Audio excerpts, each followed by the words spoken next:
A paz do Senhor Jesus, povo de Deus, louvado seja o nome do Senhor. Dando continuidade ao assunto, batalha espiritual, guerra espiritual. É uma verdadeira guerra. Aleluia! A vida do crente é uma verdadeira guerra. E essa guerra, o crente quer que acabe, mas não vai acabar. Aleluia! Bom, digo aqui na terra, né? Porque no céu não vai haver guerra. No céu vai haver amor, vai haver paz. Te pergunto, você já se equivocou-se? Você já se equivocou? Hein? Já? Já cometeu um engano?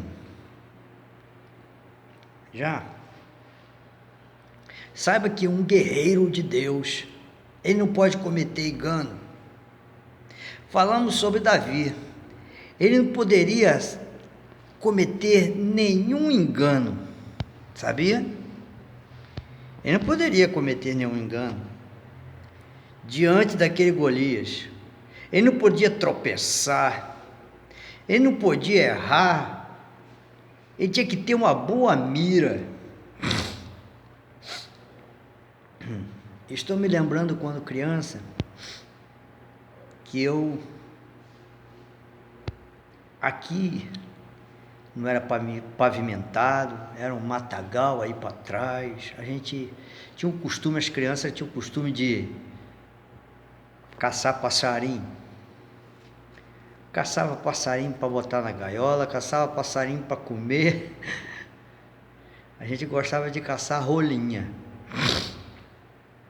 Então, eu treinava muito a tiradeira. Eu treinava muito. E uma certa vez, eu treinando, acertando lata,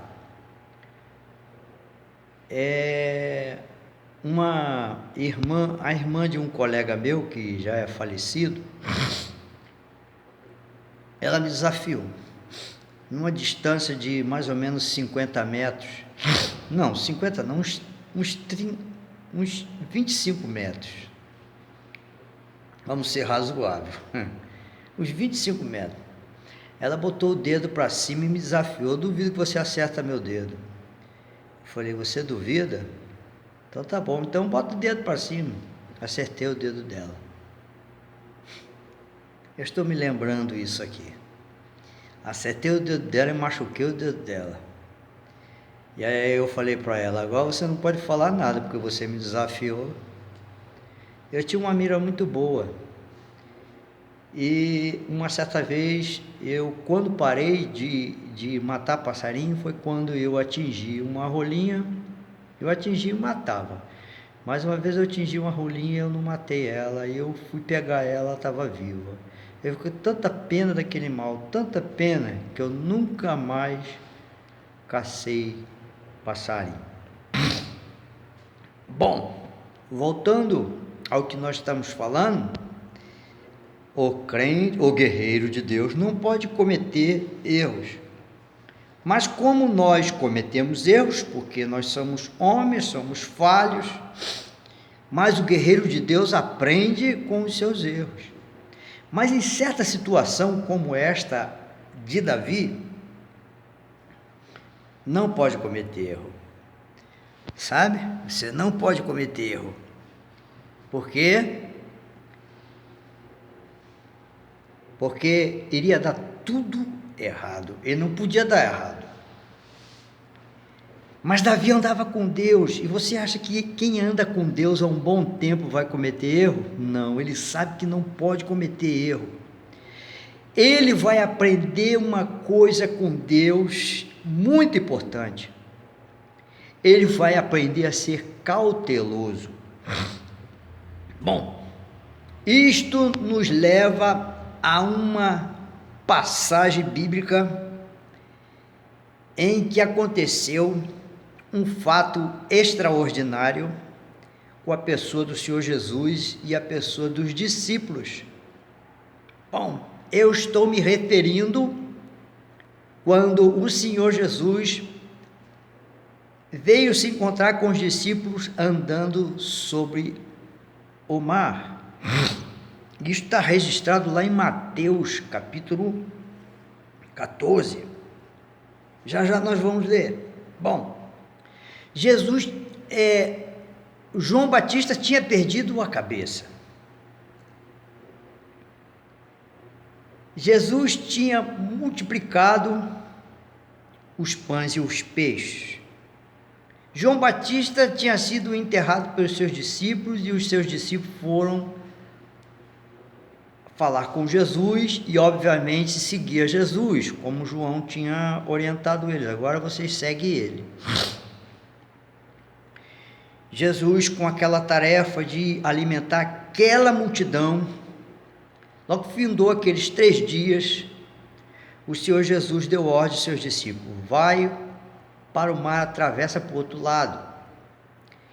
Este mar que Jesus falou é o mar da Galileia, que tem uma extensão de mais ou menos 22 quilômetros, um grande mar, chamado mar porque parecia um mar mesmo. E diz que a parte mais larga dele tinha 14 quilômetros. Então você veja bem, era bem largo. E o Senhor Jesus mandou os seus discípulos ir se encontrar com ele do outro lado. E Jesus foi ao monte orar. Então, na verdade, Jesus fugiu da multidão. Por quê? Quando eles viram aqueles sinais que Jesus fazia, obviamente muitos pensaram assim: talvez seja esse o libertador, que vai nos libertar de Roma. Mas Jesus veio libertar do pecado primeiro, né? Jesus não tinha nada a ver com Roma. Jesus foi chamado para as ovelhas perdidas da casa de Israel. Bom, vamos direto ao assunto. Porque Jesus fugiu, foi falar com o Pai, e ao já madrugada, eu fico imaginando que eles atravessaram para o outro lado e ficaram dentro do barco, mas era como se fosse, o mar ficava entre 2 montanhas, e diz, porque eu estudei sobre o assunto, e diz que ali passava um grande vento. O vento era tão forte entre essas montanhas que atingiu o mar da Galileia, que levantavam ondas até 3 metros de altura.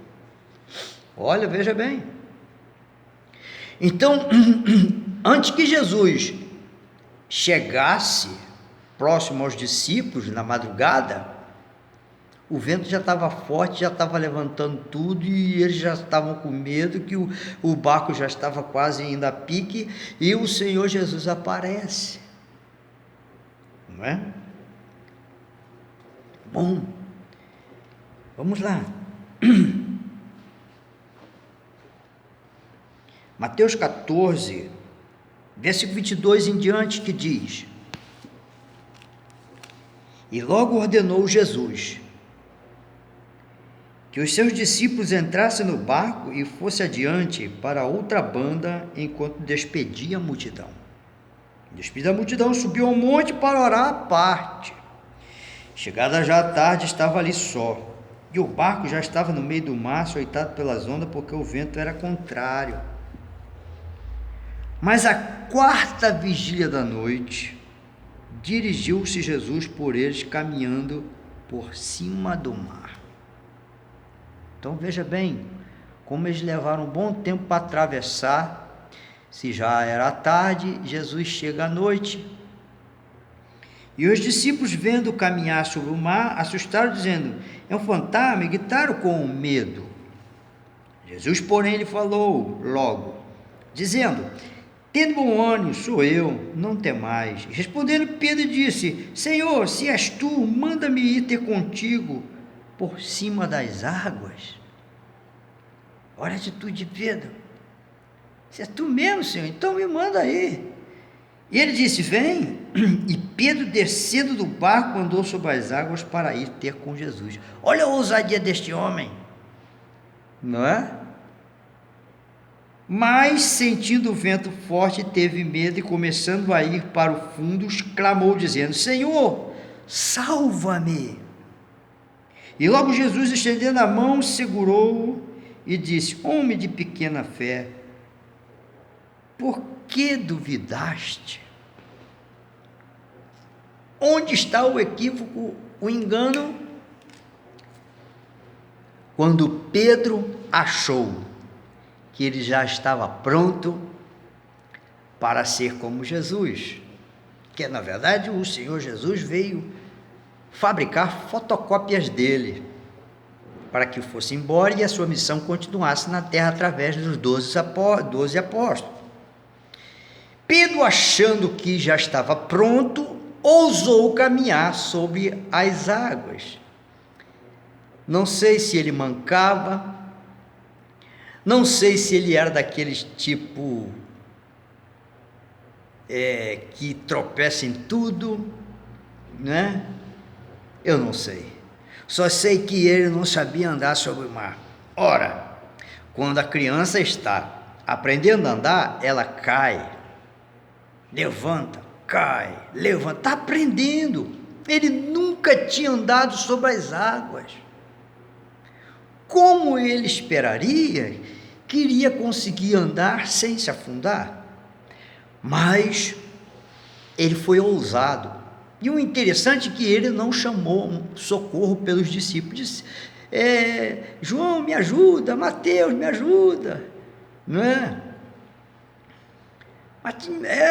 Bartolomeu, me ajuda. Não chamou ninguém. Judas, me ajuda. Até rimou, né? Mas ele falou: Senhor, socorre-me.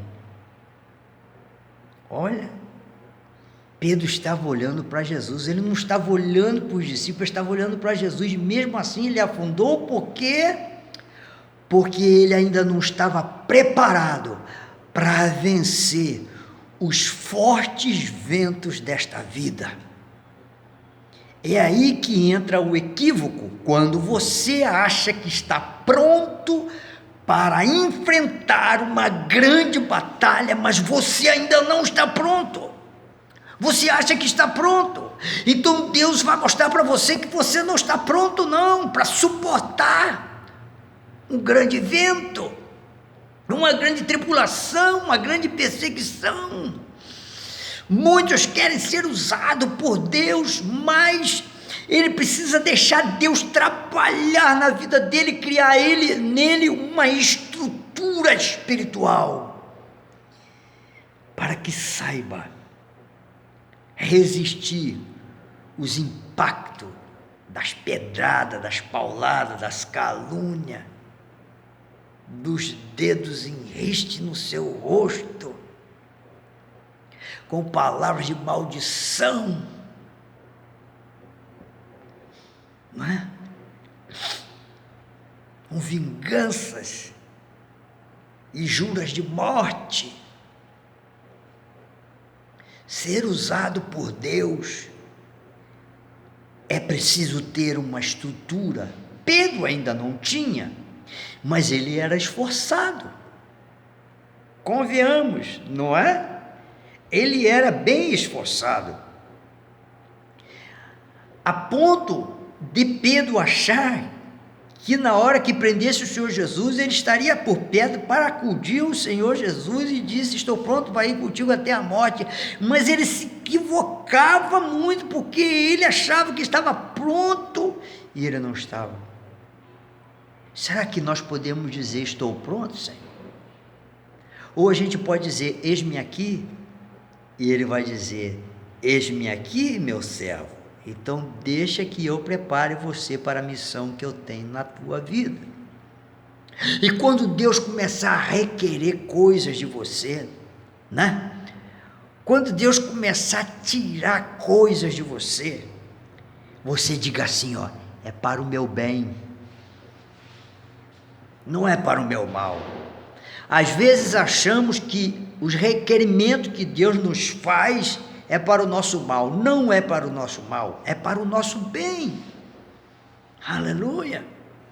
Eu fico a imaginar o que Deus precisou tirar de Pedro, dos demais discípulos, e de outros mais, e de você e de mim. Eu fico a imaginar o que tem mais lá na frente que Deus precisa tirar de mim, para me fazer mais forte contra esses ventos. Pedro achava que estava preparado, mas ele se equivocou. Um guerreiro não pode se equivocar. Diante da guerra, você tem que estar preparado.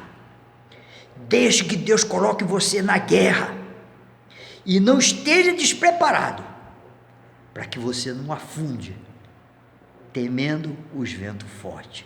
Que Deus te abençoe.